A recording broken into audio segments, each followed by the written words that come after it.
What's going on, everybody? Welcome to Ray Talks Hoop. Today is a fantastic day because not only did the Clippers lose, but the Lakers got a phenomenal win. So you already know I had to bring out my Clippers Tears Cup because whenever the Clippers lose in such beautiful fashion, it is only right that I have a few glasses of these.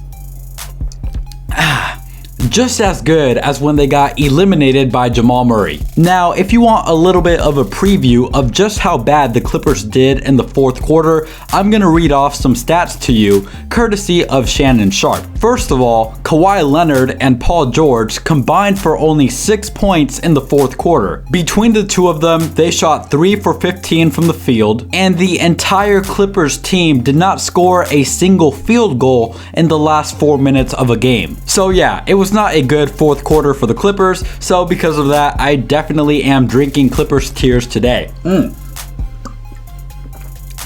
One time my dad gave Paul George an Uber ride. True story. But anyway, let's go ahead and dive deep into this game. So if you watch this channel, you know that I am a Laker fan, and we do have a little bit of fun making fun of the Clippers sometime, but I'm gonna put all jokes aside for a second and try to be as unbiased as I possibly can. Despite the stats I just read off to you guys, the Clippers really did not have that bad of a game. For one, they shot 41% from the field, which is pretty good for a team, and the Bucks shot 45%, so they were pretty much in the same ballpark. Both the Clippers and the Bucks shot 32% from 3. Kawhi Leonard put up 25 and 9 on almost 50% from the field. And Paul George had 16, 7 and 7, which normally I would be okay with, but he did this on 7 of 21 from the field, which isn't the best. And believe it or not, I'm not really gonna criticize Paul George too much because everybody has their bad games. It is what it is. If he does this in the playoffs, then sure, it'll be a different story,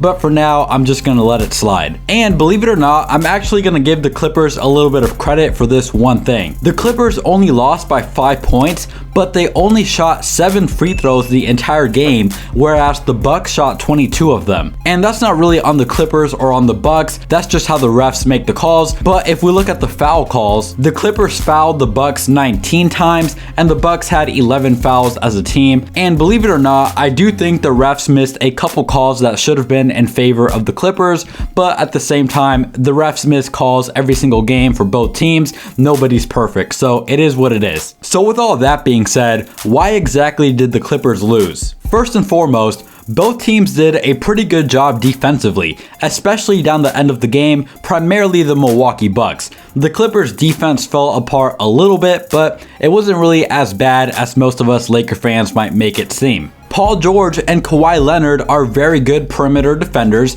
and yesterday they did a good job guarding the perimeter. Giannis and Chris Middleton are both very good defenders as well. Giannis obviously being one of the best defenders in the NBA, but from a defensive standpoint, it was definitely a good defensive game, and we even got to see Giannis guarding Kawhi Leonard. So for those of you who also watched the game, that was a very entertaining matchup to get to see. But the real reason the Clippers lost the game just came down to the Bucks executing better down the stretch of the game. I already said that both teams played good defense. I mentioned that both teams did a good job moving the basketball. So really, it only came down to the last few possessions, and that kind of makes sense knowing that they only lost by 5 points. So for those of you who are unsure as to what happened in the last couple possessions, the Bucks really just did what they had been doing the entire game. They continued moving the ball, looking for the guy with the best possible shot to take at that moment, and at one point they just handed the ball to Giannis, who took one dribble and a couple steps,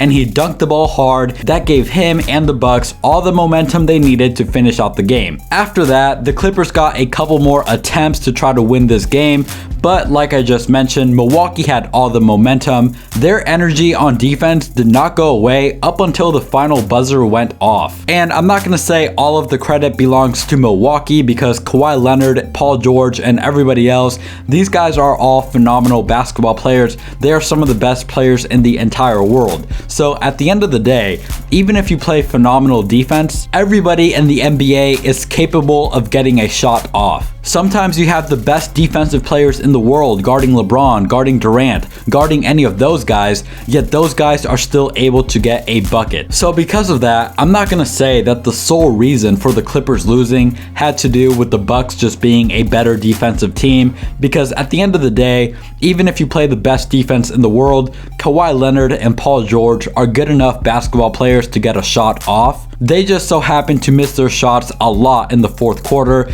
and the Bucks played good defense. So when you can't make a shot and the other team is playing very good defense, it's going to be very hard for you to win a game. And even though I am a Laker fan, I have to admit this was a very entertaining game. Let me know your thoughts down below, and if you made it this far into the video, please go ahead and give it a thumbs up. It helps out the channel tremendously, and hit the subscribe button as well so you can stay in the loop on everything going on in the NBA from someone trying their very best to be unbiased, even when we make our little jokes in the beginning of the videos. Thank you all so much for watching. I'll see you guys tomorrow. I am out of here.